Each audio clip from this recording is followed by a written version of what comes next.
মন্ত্রী জি মহারাজ। আচ্ছা, আমাদের বাংলাদেশ টিমের কি অবস্থা? তারা খেলায় কেমন করছে? জি মহারাজ, খুব ভালো করছে, একটু পরেই আমরা নিউজ পাবো। আরে রে, আরে রে রে রে রে, বাংলাদেশ জিতে গেছে, বাংলাদেশ জিতে গেছে।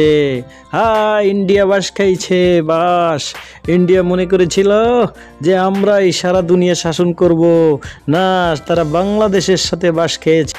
ভাবছো আমরা বিশ্ব মডেল হব? না, সেটা কিন্তু পারবা না। বাংলাদেশকে চিনে নাও। আবার যদি এই বাসে না হয়, তাহলে এরপরে বাস দেব টুনি টানি সহ। বুঝবা দাদা মজা কেমন। এখন থেকে বাংলাদেশকে চিনে নাও, আর বাংলাদেশের সাথে দাদাগিরি করো না। এখন থেকে শুরু হইল তোমাদের বাস দেওয়া।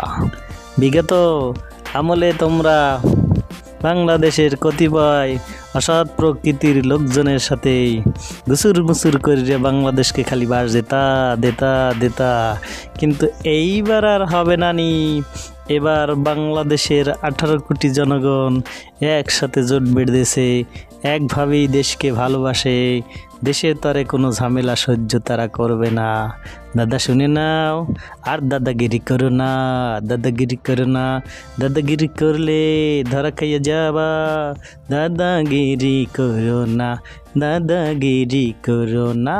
বাস খেয়েছে ইন্ডিয়া, বাস খেয়েছে ভারত।